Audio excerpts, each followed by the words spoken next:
برشلونة برشلونة معادي لو فرتي على كل نجينا. Hola oyentes de Radio Sefarado, y tenemos el gusto de tener por la línea telefónica al historiador Manu Valentín desde Barcelona. ¿Qué tal, Manu? Hola, muy bien, todo muy bien. Jorge, un placer estar aquí. Bueno, nosotros queríamos hablar contigo porque acaba de salir de publicarse un libro tuyo titulado Voces caídas del cielo, y el subtítulo es Historias del exilio judío en Barcelona 1881-1954. Esto cubre una época muy larga, pero también asombrosa, porque cuando hablamos de 1881, ¿qué pasó? Porque yo tenía entendido que sí hubo justamente llegada de judíos de Europa Central a Barcelona a principios de siglo, pero no sabía que ya en 1881, que esto será gente que tiene que ver con los pogromos en Rusia, ¿no? Muy bien, de hecho, la horquilla temporal de la investigación parte de 1881 hasta 1954, que es cuando se inaugura la nueva sede de la CIP, de la Comunidad Israelita de Barcelona, en 1954 en la calle Avenida, ¿no? Y 1881 es el punto de partida, es cuando se fleta el conde Rascón, que era un diplomático español instalado en Estambul, flota un barco de Estambul vía Marsella a Barcelona con 50 familias sefardíes que se instalan en Barcelona. O sea, ese es el punto de partida, y esto ocurre, este barco está fletado en un contexto donde las diplomacias, digamos, de la Europa occidental asentadas en el Imperio Otomano, hacen una campaña para ayudar a estos judíos que estaban huyendo del sur de Ucrania hacia el Imperio Otomano, huyendo de estos programas que tú citabas. O sea, que en este contexto, digamos, es cuando solamente 2 años, el 81-82, el siguiente año, el 82, el conde Rascón vuelve a fletar otro barco con 150 familias, pero a partir del 82 esto ya se frena. Pero tú mencionabas que son familias sefardíes o de Rusia. Exacto, esto es lo raro porque pues se presupone, digamos, que debería haber ayudado a judíos askenazítas que estaban instalados en el sur de Ucrania. Pero no, el conde Rascón, digamos, influenciado, digamos, por había bien las fuentes del filosefardismo a finales del siglo XIX, decide apoyar a estas familias sefardíes para que se instalen en España. O sea, en este contexto de persecución, digamos, de ayuda a judíos, se aprovecha en este contexto para ayudar a estas familias sefardíes ya instaladas, digamos, en el Imperio Otomano. ¿Y se anticipa de esa manera a las acciones del senador Pulido, por ejemplo? Claro, de hecho, bueno, en el libro yo parto de ahí, y parto un poco antes incluso, parto desde el sexenio democrático incluso, o sea, de 1668, y hablo de este contexto de cómo mucha diplomacia española debe, ¿no?, una corriente filosefardí que será muy importante durante todo el siglo XX con respecto a los judíos, respecto al Estado español, o sea, parto de ahí. Pero bueno, de hecho hablo también muchísimo que este punto de partida, 1861, digamos, es la puerta que se abre. Después, digamos, el libro entra en más profundidad en lo que es la primera gran oleada importante de exiliados judíos que llegan a España, que es durante la Primera Guerra Mundial, que de hecho son, digamos, esta gran oleada de refugiados judíos otomanos que llegan a España vía Francia, son los que después fundarán la CIP, la Comunidad Israelita de Barcelona, en 1919-18. O sea que, y el libro, digamos, va, digamos, poniendo el foco en las diferentes oleadas migratorias de judíos que se van estableciendo en España, ¿no? De esta primera gran oleada de la Primera Guerra Mundial, después pasan los años 30, de estos judíos askenazitas que van huyendo del Reich después de la instalación del nazismo en Alemania, y llegan a España. O sea que voy dando, digamos, foco en diferentes oleadas migratorias y siempre en el foco en la ciudad de Barcelona, porque en realidad esta es una historia local de la ciudad, ¿no? Judíos que pretenden establecerse en la ciudad, algunos con éxito y otros no podrán, tendrán que, o sea, Barcelona se convertirá en una especie de plataforma para continuar su camino hacia América, y tenemos casos muy dramáticos de en los años 30 sobre todo, muchos judíos asquenazíes que acaban suicidándose en la ciudad al no conseguir ningún visado y viviendo en las calles en la ciudad. O sea, ha sido un trabajo de muchísimos años de investigación, casi 6, 7 años. Y bueno, y digamos, el libro, yo lo suelo decir, es simplemente un 25-30% de todo el trabajo, porque muchas historias han quedado fuera, ¿no?, del libro. Claro. Dime, ¿tú has conseguido conocer el destino, por ejemplo, de aquellas primeras familias? ¿Han quedado descendientes de estas primeras, lo que tú mencionabas del año 81-82? Claro, de estas primeras familias, de estos barcos fletados por el conde Rascón, ha sido muy difícil tirar del hilo de estas familias, muy complicado. De hecho, incluso ya es complicado porque, bueno, voy a hacer un paréntesis aquí y voy a explicar, y después vuelvo, dónde parte, por qué empiezo yo a investigar esta historia, ¿no? Yo había estado haciendo una investigación sobre George Orwell en la ciudad, y investigando sobre Orwell en la ciudad me topo con una mujer que es Charlotte Margolin, que es una judía berlinesa trotskista que había llegado a Barcelona en el año 34, ¿no? Había perdido su puesto en la Charité, que es un hospital berlinés, y tirando el hilo a esta mujer descubro que hay una gran colonia de refugiados judíos de izquierdas asentados en la ciudad. Entonces, a partir de que empiezo a investigar, un día voy a la CIP, a la Comunidad de Barcelona, y en el hall de entrada me topo con el acta fundacional de la comunidad, donde aparece el listado de los 15 pioneros de la comunidad. ¿No? Veo la firma, la acta fundacional se firma el 31 de diciembre del 18, entonces me pregunto quiénes son esa gente, ¿no? Y voy investigando y todo, descubro que la mayoría de ellos, este listado, son refugiados judíos otomanos que habían llegado durante la Primera Guerra Mundial, residentes en Francia en el año 15 y en el año 16, ¿no? Incluso de estos pioneros, de estos 15, 16 pioneros, hoy no hay rastros en la ciudad. De estas familias pioneras fundadoras de la CIP. Incluso en este caso, hay un caso particular, por ejemplo, es el primer presidente de la CIP, que es Edmundo Metzger. Hoy en día, la familia Metzger sigue estando en la ciudad, pero se convirtieron al cristianismo en los años 40. Esto es otro tema que trato en el libro, que son muchas conversiones al cristianismo durante los primeros años de los 40. Sobre todo de refugiados judíos asquenazíes. O sea, ya te digo que esta historia ha sido difícil investigarla, porque muchos testimonios, digamos, descendientes de esos pioneros apenas hay en la ciudad. Sí que hay, O sea, por ejemplo, tuve una conversación en la presentación del libro hice la presentación oficial del libro con Brito Díaz, que es un descendiente de estos primeros judíos otomanos que llegan durante la Guerra Mundial. Hay, digamos, pero la mayoría de ellos se fueron en los años 40 y muchos de ellos están instalados hoy en Israel. Esto fue interesante. De hecho, ayer me entrevistaron para Kan, que es una radio en Israel. Sí, la Radio Nacional de Israel, sí. Exacto, en castellano.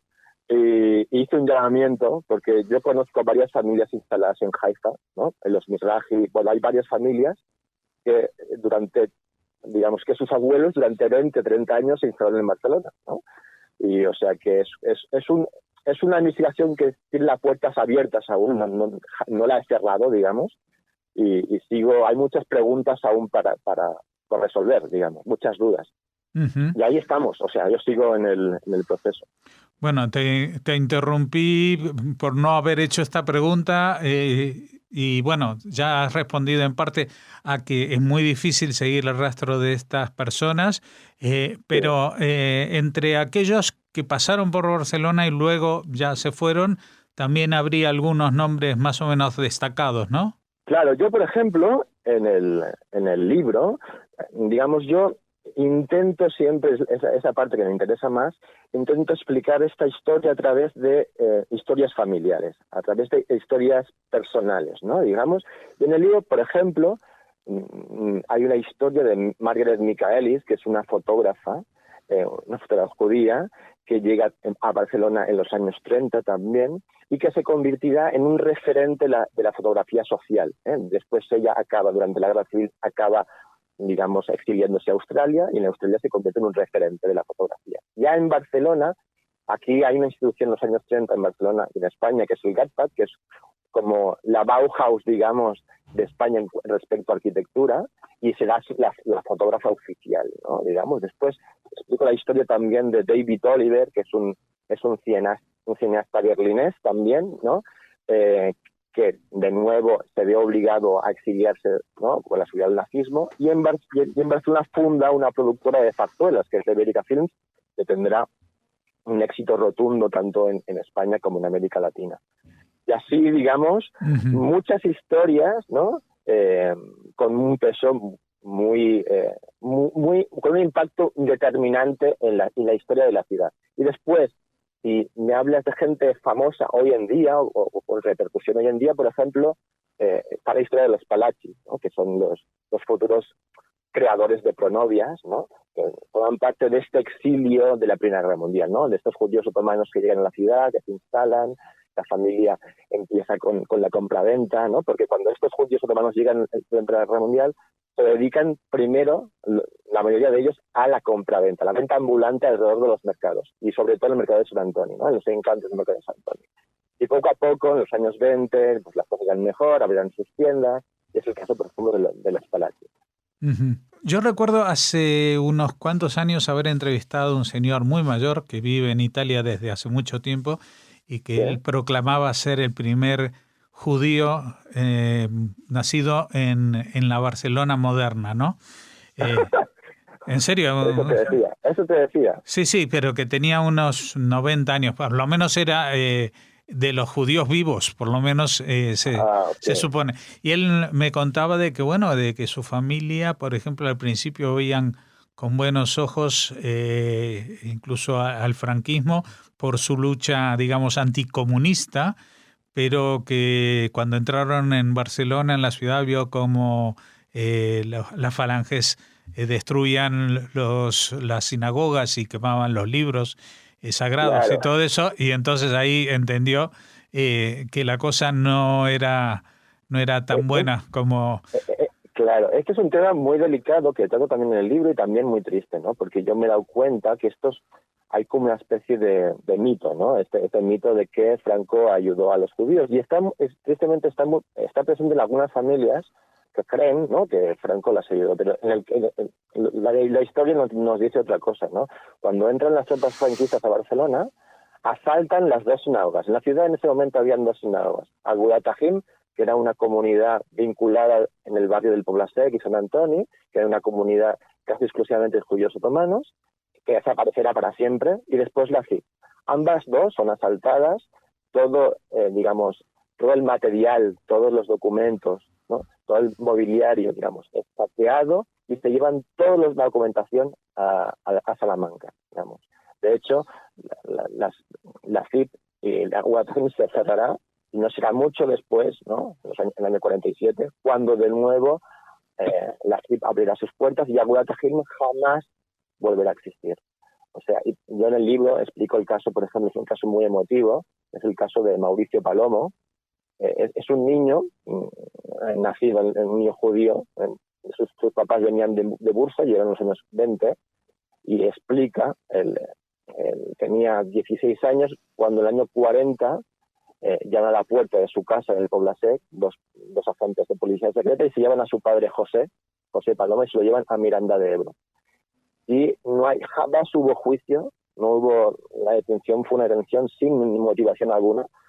Su mujer, Fortuna, contrató al mejor abogado, un abogado falangista, que eran los mejores en esa época para defender a los acusados.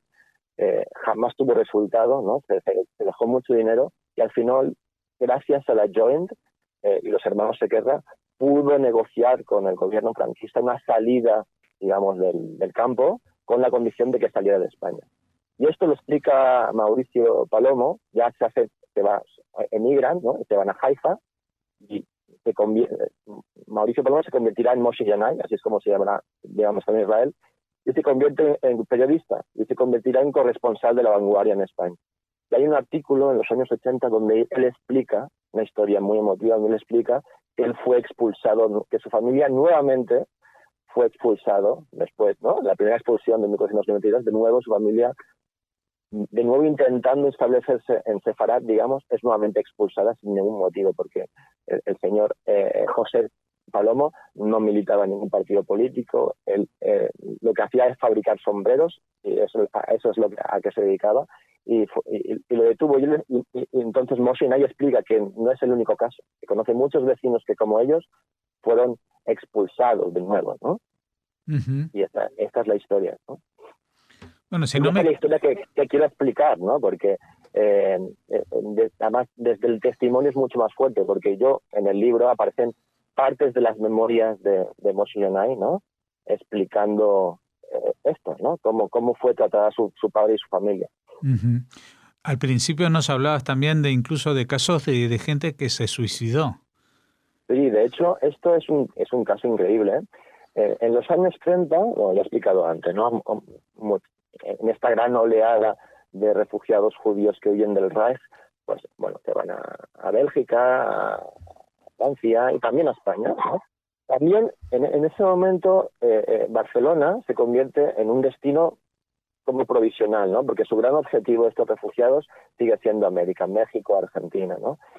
Y en este contexto de refugiados judíos que llegan a Barcelona, he hecho mucha investigación de hemeroteca, ¿no? Y entonces he descubierto un montón de prensa americana. O sea, esto parte de dos periódicos americanos, el de Jewish Criterion y otro que se llama Jewish Messenger, en el que se publica un artículo muy largo habla de oleada de suicidios de judíos en Barcelona esperando sus visas. O sea, y también después, viendo esta noticia en un periódico americano, ¿no? Que se hace eco de esta noticia, encontré un montón de noticias respecto a esta situación de desesperación en la hemeroteca aquí de España, en los periódicos aquí españoles, y investigando los casos individuales, muchísimos casos, ¿no? de refugiados judíos desesperados porque no consiguen sus visados, no tienen recursos para sobrevivir, y en este caso la Joint, que seguía estando en la ciudad, no da abasto para ayudar a estos refugiados. O sea, casos dramáticos, ¿no? Ujú. Y a mí también me llama la atención porque has mencionado que, bueno, que en 1954 se reabre la sinagoga de la CIB. No se reabre, o sea, el 54, o sea, oficialmente, digamos, es antes, o sea, el 54 es el momento en el que se inaugura la nueva sede, que es la primera vez que la CIB, la comunidad, es propietario del edificio. Hasta entonces, o sea, cuando se funda la comunidad, en el 18, alquilan unos bajos en la calle Provenza 250, en los bajos de una villa. Y ahí estará hasta el año 39, cuando entran las tropas franquistas, saquean el espacio y ahí se cierra. Y hasta que consiguen de nuevo poder abrir un espacio, será provisional, ¿eh? Uh-huh. Entonces, este 54 es el año en el que consiguen comprar un solar, construir una sede, que es la sede de hoy, ¿no? Y es como el momento, después de todo el proceso de lucha, ¿no? Para construir y establecerse, al fin tienen su edificio en propiedad y al fin las cosas pueden ir mejor. Y de hecho es una realidad que a partir de este momento, el 54, la comunidad irá cambiando. Uh-huh. O sea, bueno, ahí quiero que me hables de este momento, aunque sea al final del libro, el límite del libro, porque resulta difícil aceptar o incorporar el tema de que para el año 54 el régimen franquista sí permitía de forma soterrada la existencia de un culto judío. No, eso es de hecho es antes, o sea, ya te digo, es antes, o sea, la oficialidad, la posibilidad de apertura de las liturgias y de la posibilidad de una sinagoga es antes de ese 54. La fecha del 54 es el momento en el que se inaugura la sede. Y lo que ocurría, hay un pacto tácito, ¿no? Es decir, podéis existir, digamos, pero no digamos, existir como en un perfil bajo, no os hagáis notar. De hecho, tú pasas por delante de la FIT y no hay ningún Maguen David en la puerta, no es identificable, ¿no? Como un espacio de liturgia judía, no se ve. No, eso ya sé que existían también aquí en la ciudad de Madrid, existían estos oratorios y sinagogas, pero sin ningún signo externo, ¿no? Exacto, así era. Y de hecho, esa forma de existir, ¿no? De ser en un ámbito como recluido y privado, a nivel sociológico, ha generado una conducta proclive a mantenerse, digamos, así, digamos. De Sí, hecho, sí. Es un poco criptojudío todavía. Y muy tristemente, ¿no? Es la conducta de supervivencia así. O sea, en las comunidades cuesta un poquito dar este paso de abrir, ¿no? De mostrar, porque parte de eso, parten de estos años, ¿no?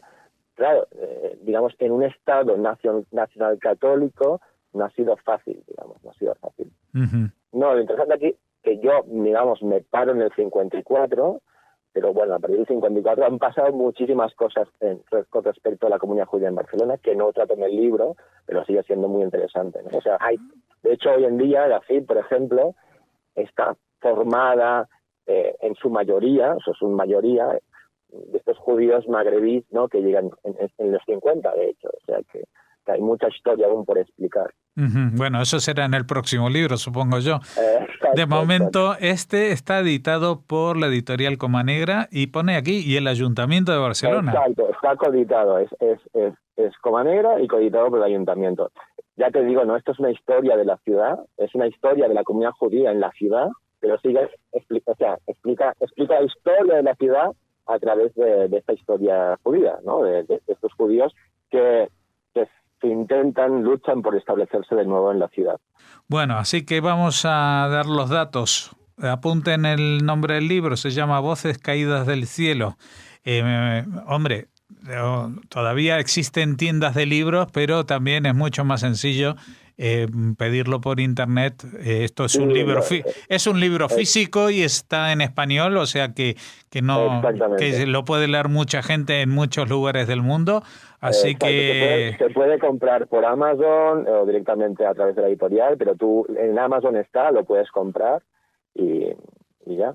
Bueno, lo decimos porque si bien hay mucha gente que hace turismo en la ciudad de Barcelona y que tendrá la oportunidad, me imagino que en la Casa Dret o en el Museo de la Ciudad de comprar este libro o en alguna tienda, pues para los que lo escuchen y le interese esta historia, no necesariamente hay que ser ni catalán, ni de Barcelona, ni del Barça, para interesarse por esta historia que como decimos es muy transversal a todo el mundo judío. Aquí han pasado sefardíes, ashkenazíes, alemanes.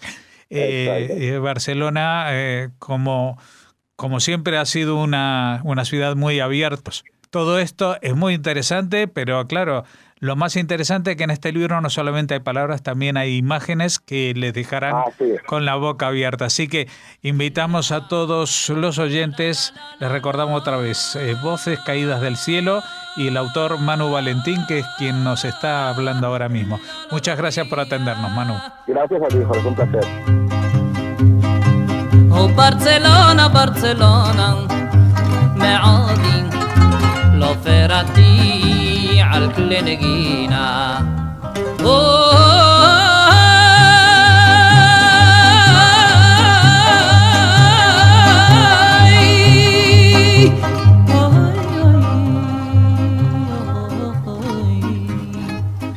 Barcelona, Barcelona, معادي لو نيجانتي على الكلينجينا هود خبرך כבש לבבי הו הו הו הו